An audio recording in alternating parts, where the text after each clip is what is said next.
Hey now, this is an interior detail on a 2012 Acura TLX. The customer just purchased this vehicle and she just wants to have a fresh start, get everything cleaned up. The vehicle is pretty much clean.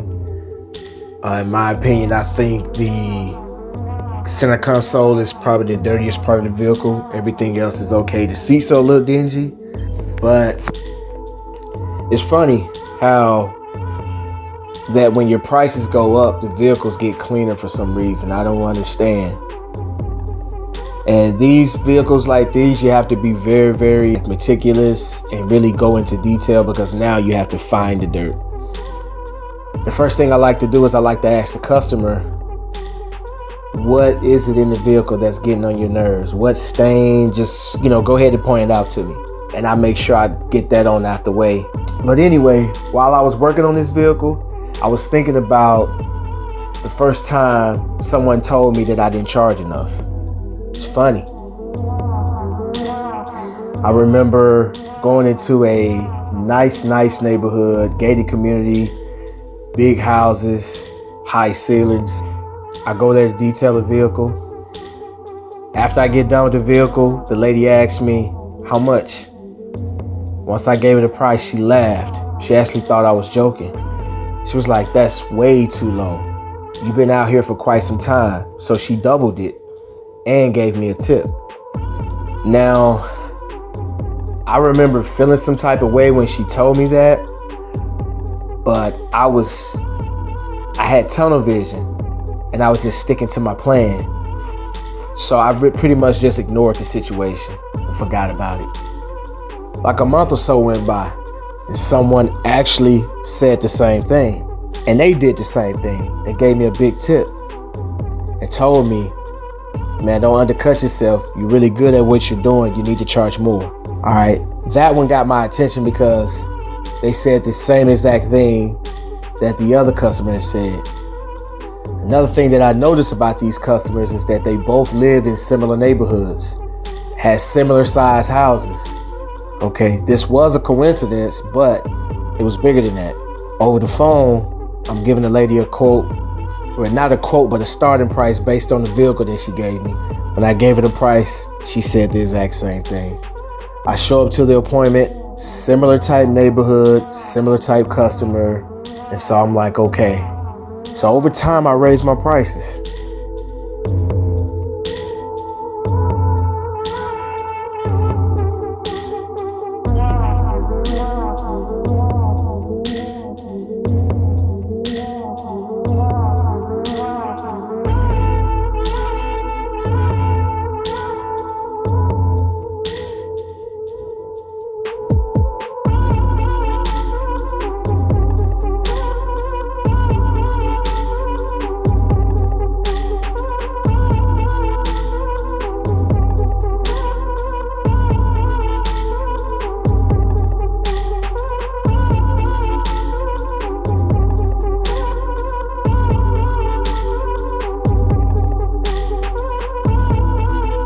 Don't get mad at people who don't agree with your prices. It's business. You are a businessman, so it's your job to figure out what people want and need, but offering it at a price that makes sense. There are people that you just won't please. They're simply just trying to get over. Settling for crumbs won't keep you fed. It only keeps you starving. See, here's the thing. We tend to believe that if we raise our prices, there's a possibility that we can lose our customers. Don't get me wrong, that can definitely happen. But what can also happen is that new and old customers will pay those prices moving forward. Look at it like this.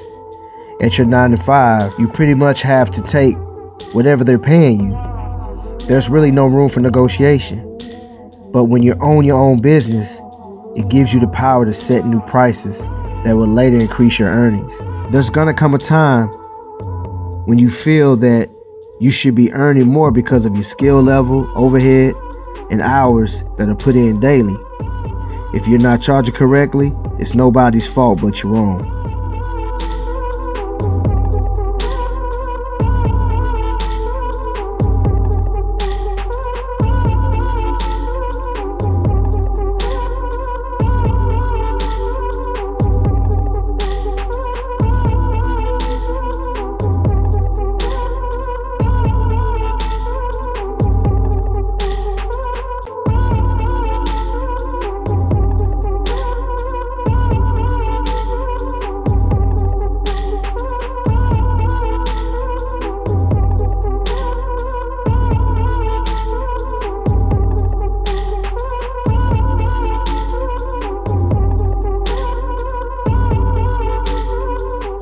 started with lower prices because I was only offering car washing at the time. Over time, my skill level increased, so I started adding more packages. I also bought more equipment, plus I added a website. At this point, I'm starting to look more official. My prices have to match that. With my initial price point, I knew I was losing money, but I had a different goal at the time. I just wanted to get into your neighborhood and be seen. I needed the experience, and in time, I gradually raised my prices. Most of my customers accepted the new prices, plus I gained new customers.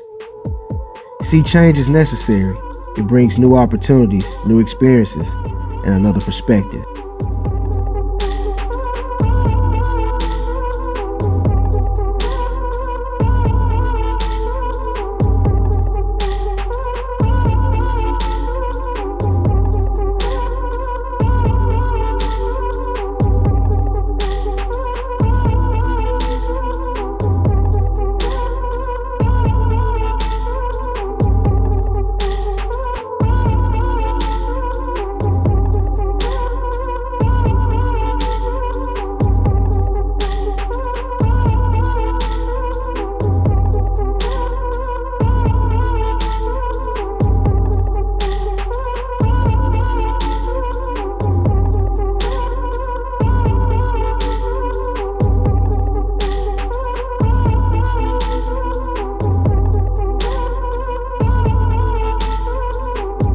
And let me tell you one thing, never explain your prices to inquiring customers. You know what I mean? You begin explaining, you're saying stuff like, I have to pay insurance, taxes, chemicals, pay my help, equipment, gas, repairs. Man, they could care less. You know why? Because it's none of their business.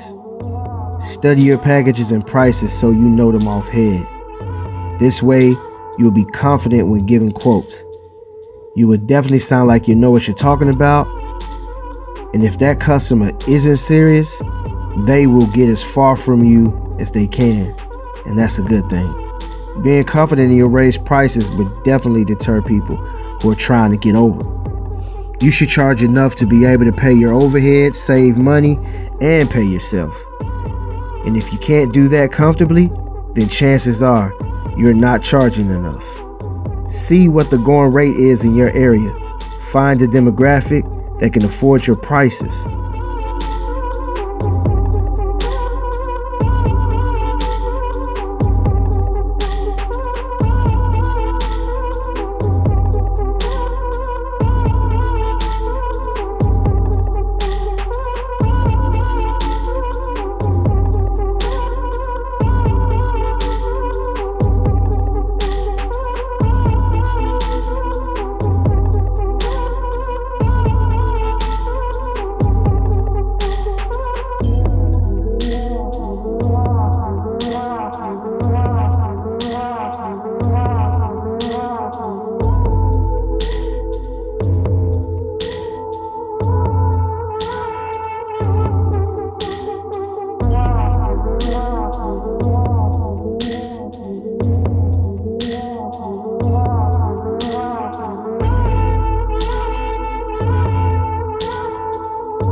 There are certain demographics that tip really well.